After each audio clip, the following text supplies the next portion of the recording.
বন্ধুরা, commando academy West বেঙ্গলে আপনাদেরকে সবাইকে স্বাগত ও অভিনন্দন। বন্ধু, আজকে ভিডিও এসএসসি জিডির যখন তুমি ট্রেনিংয়ে যাবে, তোমার সেই দিন থেকে কি ট্রেনিং শুরু করে দেওয়া হবে, বা তোমার যে 40 উইকে যে ট্রেনিংটা যে চলে, 44 উইকটা যে ট্রেনিংটা চলে, সেটা কীভাবে হয় শিডিউল আমি তোমাদেরকে বলে দিব, এবং তোমাদের কাগজ কারবাই কখন হবে, কি কি সাবধানী তোমাকে সেখানে দেখতে হবে। কেন এতদিন থেকে এই ভিডিওটা বানাচ্ছি, তাতে সবার কাছে ভিডিওটা পৌঁছায়। 2025-এ যারা এখনও মেডিকেল দেয়নি, কিন্তু তাদের সার্ভিস হয়ে যাওয়ার পরে এই ভিডিওটা কিন্তু তাদের কাছে বহুতই ফায়দামন্দ দিবে।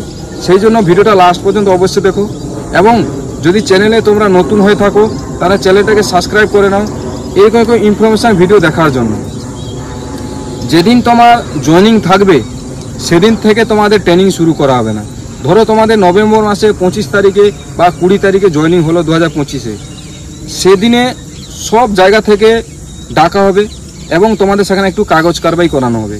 কাগজ কারবাই মানে কি, তুমি যে ভর্তি হলে তোমার যে ডকুমেন্টসগুলো আছে সে ডকুমেন্টসগুলো প্রপার চেক আপ হবে, এবং একটা তোমার রেজিস্টারের মতো বানানো হবে, যেটাকে সার্ভিস বুক বলা হয়। সার্ভিস বুকটা এই জন্য বানা হয়, যখন তুমি সার্ভিসের দৌরান যদি কিছু বড় ভুল করে দাও, তাহলে কিন্তু তোমাকে সেখানে সেই খাতায় লেখা হবে।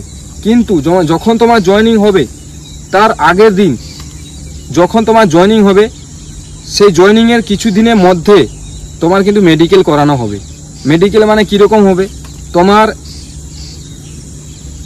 উপরে চেক করা হবে। অনেক ছেলে এরকম আনাড়ি ছেলে আছে যারা সার্ভিসের পরে কিভাবে ওদের আর কেউ বার করতে পারবে না, ওরা বাইক চালায় এবং হাত পা কিছু ভাঙাভাঙি করে সেখানে গিয়ে পৌঁছায়, বা বড় সড়ো চোট নিয়ে, তাহলে কিন্তু তোমাকে সেখান থেকে বাড়িও পাঠিয়ে দিতে পারে।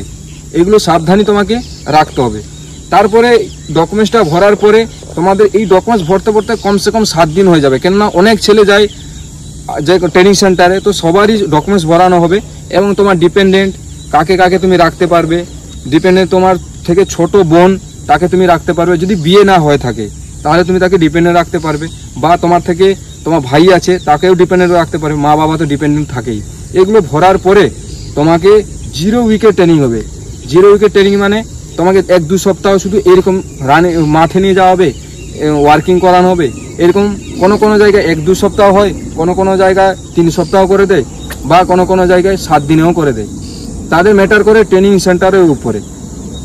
যখন তোমার ট্রেনিং শুরু হবে সেদিন তোমাদেরকে ওপেনিং করানো হবে। ওপেনিং মানে কিছু রগড়াপট্টি চলবে, এবং রগড়াপট্টি দেখানো হবে যে তোমরা যে ট্রেনিং সেন্টারে আসছো, ট্রেনিং সেন্টারে রুতবাটা কী হয় তোমাদেরকে শেখানো হবে। তারপরে তোমাদের ট্রেনিং শুরু হবে। ট্রেনিং শুরু করে ঠিক 6 মাসের পরে তোমাদেরকে এসএসসি জিডি থেকে তোমাদেরকে 15 দিনে ছুটি দেওয়া হবে। মানে তুমি যে ফোর্সে চাকরি পেয়ে থাকো তোমাদেরকে মিড টার্ম ব্রেক দেওয়া হবে 6 মাসের পরে। 6 মাসের যেই হয়ে যাবে তোমাকে মিড টার্ম ব্রেক 15 দিনে দিবে। 15 দিনে যাওয়ার পর থেকে আবার তোমাদেরকে নেওয়া হবে তখন তোমাদের পাসিং আউটের একটা ড্রিলিং, মানে সেটা সব ফৌজে চলে, ড্রিল করানো হবে, এবং কোনো ভিআইপিকে ডাকার পরে তোমাকে পাসিং আউট করে তোমাকে যে যার ইউনিটে পাঠিয়ে দেওয়া হবে। কিন্তু ট্রেনিংয়ের দৌরান যদি তুমি 7 থেকে 10 দিনে বেশি, 7 থেকে 15 দিন লাস্ট যদি তুমি রেস্ট করে নাও, তাহলে কিন্তু তোমাকে রিলিগেট করে দেওয়া হবে। রিলিগেটটা কি? রিলিগেটটা মানে এই নয় কি তোমাকে বাড়ি পাঠিয়ে দেওয়া হবে, এটা না। রিলিগেট মানে তোমার হচ্ছে পায়ে চোট লেগে গেলো, তাহলে তুমি সেটাকে ডাক্তার বলছে ঠিক হচ্ছে না, একে রেস্ট দাও 15 দিন, তাহলে কিন্তু তুমি রিলিগেট। তো রিলিগেট হয়ে গেলে তোমাকে আলাদা বেজে আবার ফেলে দেওয়া হবে। আলাদা বেজ মানে কি, এরপরে ধরো 26-এর বেজ যখন আসবে তখন তাদেরকে আবার সেই বেজের সাথে তোমাকে মিলিয়ে দেওয়া হবে। এসএসজিডির ক্ষেত্রে এইটা হয় যে তুমি যেখান থেকে ট্রেনিং ফেল করেছো সেখান থেকে তোমাকে ট্রেনিংয়ে ঢুকানো হবে না, নতুন থেকে তোমাকে আবার ট্রেনিং করানো হবে। যেরকম 0 উইক তাদের চলেছিল সেম তোমারও সেরকম চালানো হবে। তো সেই জন্য আমি তোমাদেরকে বলবো, ট্রেনিংয়ের সময় বেশি দিমাগ লাগিয়ে এফোর্ট লাগাতে যাও না, যতটা হয় তোমার ক্ষেত্রে অতটাই করো। সেখানে বেশি স্মার্ট বানার কোনো চেষ্টা করো না, কেননা যদি সেখানে তুমি স্মার্ট বানতে যাবে, যে ঘোড়া জানতে গিয়ে আমাদের বন্ধুর একটা হাঁটুতে লাগলো, হাঁটু ভেঙে গেল, এবার তাকে রিলিগেট করে দেওয়া হলো। সে এখনও পর্যন্ত হয়তো ট্রেনিং করে নিয়েছে, কিন্তু আমাদের পিছনেই আছে। বেসিক পে থেকে শুরু করে সব কিছু টাকা পয়সা তোমার কাছে আসবে, কিন্তু যতক্ষণ না তুমি ট্রেনিং করছো ততক্ষণ তোমাকে নজরে কেউ রাখবে না। সবাই তোমাদেরকে মানে এদিকে ওয়ার্কিং যাওয়া, বা এদিকে এই কাজ করা, সব এরকম করতে থাকবে। সেই জন্য ট্রেনিংয়ের সময় সাবধানী এবং যতটা হয় অতটা করবে। উস্তাদ তো অনেক চিল্লাবে যে এটা করো, ওটা করো, এই করো, সেই করো। ওদের কাজ, ওদেরকে শেখানো হয়েছে এইসব করার জন্য। তোমাকে যদি না চিল্লায় তুমিও করবে না।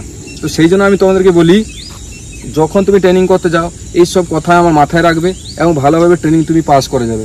যখন তুমি 12 উইকের পরে, যখন তুমি 12 মাসের পরে বা 9 মাসের পরে যখন তোমার পাসিং আউট হয়ে যাবে, তখন তারপরে তুমি অনেক উইলিং পাবে যে পিটিআই কোর্স করতে যাও, পিটিআই কোর্স করতে পারো, বা তুমি কবরা কমান্ডোতে যেতে পারো সিআরপিএফ থেকে, বা তুমি এনএসজি কমান্ডোতে আসতে পারো আমার মতো।